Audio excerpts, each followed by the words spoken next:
Well, good Friday afternoon, and welcome back to another episode of Martin's Koi Pond. And look at this lovely English weather, or British weather, sorry, British weather. Although I am in England. So it has necessitated the fishing shelter, because I'm not going to have my weekend's koi viewing ruined by rain, and the pond's particularly crystal clear after a week on from me, well nearly a week on from me cleaning the filters and doing 2 or 3 water changes during the week.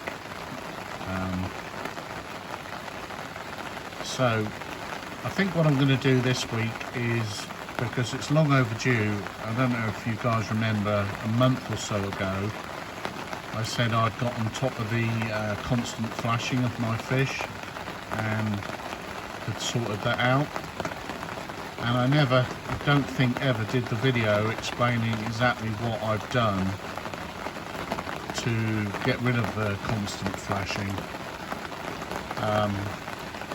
So I think that's what we'll talk about this week. And just a quick thank you to the guys who have already commented on today's video that I put out regarding suggestions on getting rid of the pressure filter. All your comments and suggestions positive and gratefully received. I will definitely be getting rid of that pressure filter next year, and I pretty much know, I think in the head, which direction I'm going.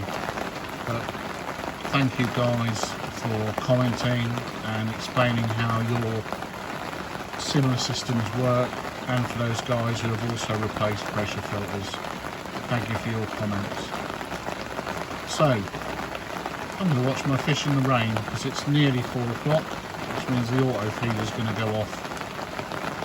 I'll catch you in the next clip, and hopefully it's not chucking it down. Good Wednesday morning, and welcome back. And as promised, I'm going to take you through the water filtration system and the reasons why I have to use all this to enable me to use my tap water. As usual, someone's getting in the way. Right, so this here is a pumped 5-stage RO unit. By pump, that means there's an electric pump that pressurizes the water, so you get the maximum flow through the RO membrane. After that, there's 2 3-stage systems, which I used to have tied together as a 6-stage dechlorinator, but now I'm using them for a different purpose. And then after that is the big blue, which is full of catalytic carbon. So we'll go back to the start, and here's my water supply, and the inlet for the RO unit is this thicker gauge pipe, and it's connected to the water via this connection here, and it goes up and into these bottom pre-filters. So you've got a pre-filter here, which is basically a sieve that sieves out any particles, and then 2 carbon filters here. So it goes in here, into here, then into here to pre-filter it. And following that, it comes up and round the back, through the pump, and then up and in here into the RO device. And the RO membrane is in here, It's a 400 gallon per day RO membrane. So that means if I was to run this system for 400, that's 24 hours, I would get approximately 400 gallons of RO. I keep saying RO. RO stands for reverse osmosis, and that's a fine filtering process which separates pure H2O from all the contaminants that's in the water. So yeah, the RO membrane is housed in this bigger section, and that doesn't let contaminants through, but a certain small percentage does get through. And on this electronic readout you get a TDS readout, which is a total dissolved solids of what I'm actually getting out of the RO, and it's around 9. Now my input water has a TDS reading of about 390, so you can see that the RO unit is taking all those dissolved solids out and only leaving about 9 left. That's as it exits the RO membrane. But I further polished the water to even get rid of that 9. So this is just a carbon post filter that is after the RO. Now electronically, for some reason with these pump systems, they only fit pumps that can't run 24/7. Don't ask me why, but virtually everyone you see on the market has a warning that the pump can't be run continuous. So what I've had to do is use one of these timers, and I run it on a 2 hours on, 1 hour off cycle. So it runs creating RO water for 2 hours, and then has an hour cooling down, and then it comes back on again for 2 hours. So in every 12 hours the system is actually on for 8 hours, and in 24 hours, if I was to run it for 24 hours, which I have a couple of times, it's on for 16 hours. So on that basis I'm getting probably around 300 gallons per day out of it, which is still a lot of water. So the water exits the RO device here, and we're now down to a thinner cable because there's a lot less water coming out. Well, that's the good water exits the RO unit here. So there's a wastewater pipe which is here going into the drain, and that comes out just here, and that wastewater contains all the contaminants that the RO membrane has sifted out, so that water is totally unusable. So a month or so ago now, I sent a water sample off to be analysed because for a year I've suffered with really bad flashing of my fish, and I sent a sample of my RO water after the RO device off to be analysed, and the only two things that were getting through was silicate and a very small trace of copper. Now, silicate is supposedly harmless to fish, but my tap water, I bought silicate test kits. My tap water has 4.0 parts of silicate in, and I was getting about 0.9 parts after the RO device. Silicate is one of those few compounds that will pass through an RO membrane, and it's also not removed by carbon, so the big blue wouldn't remove it at all. So this was my thought of the main cause of the fish flashing, was the high levels of silicate in the pond. But also the copper was an issue as well, so I covered both bases. So in this first filter you have the first two here are DI resin, deionization resin.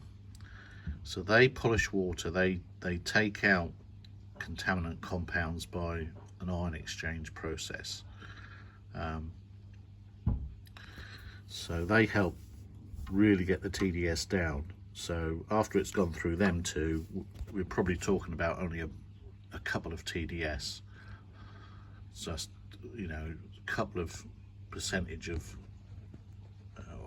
I don't know what TDS is in terms of an actual percentage, but a very, very minor amount of solids contaminants are then going into this third container, which contains a product called Cuprosorb, which is a copper absorbent, and that's full of that. It's cost me quite a bit of money, but it will take all the copper out that's coming out of the RO unit.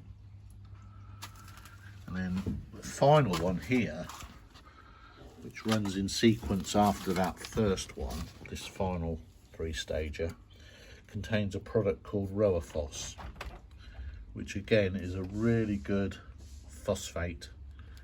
Sorry, it's a good phosphate remover, but phosphate isn't a problem. It's also a very good silicate remover. So I've got 3 further containers of Rowerfoss to make sure I get rid of all the silicates. Then, having gone through there, the water then comes up this white pipe here, up to the big blue, and through the big blue is an absolute last filtration system. Now, this shouldn't be anything in theory getting that far, and the TDS reading I'm getting after the big blue is 0, so it doesn't look like anything is getting through it. But the upshot of all this equipment has been the fish no longer flash in the pond. So it is doing the job that I've spent the money on. I know fish will rub and scratch from time to time, but my fish were constantly doing it, and it was such an amount that I was constantly getting fish out and scraping, because I was, you know, not sure if it was the water or whether I'd got parasites. Never found any parasites until actually after this system was put in place. So having gone through all these filters, this green hose sort of goes round the base of the house and feeds into the pond. So when I do a water change, what I do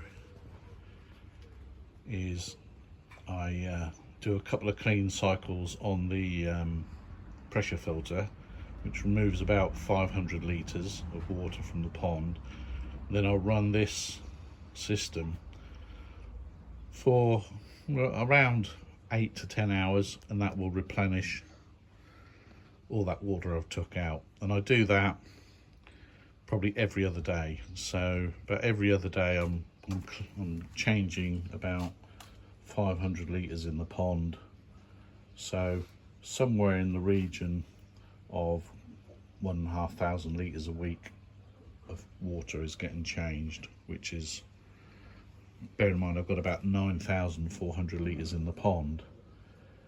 It's a good amount of water changes every week, and like I say, the fish now are loving life in the pond. The sun's not in a very good place for filming at the minute, and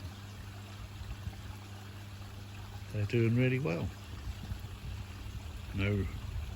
No flashing now, so if I do see a lot of flashing, then I think now it's going to be either an indicator that the filter's media needs replacing in my system, you know, in my water purification system, or I have a parasite. And obviously about 4 weeks ago, it was an indication of a parasite when I had flukes. So I've rabbited on a bit about that. I hope it all makes sense, and I hope you see the lengths I have to go to just use water in my tap water in my pond. Now I put this down to a new water main they fitted 2 years ago. They do use a silica gel when they join pipes to seal them off, so I'm wondering if that's the cause of the high silicate we have in our tap water here. But anyhow, I've rabbled on long enough. I hope that might be of use to anyone else who's having tap water quality issues. Hopefully you won't have to go to the lengths I have, but it has worked, as I say. Anyway, catch you in the next clip.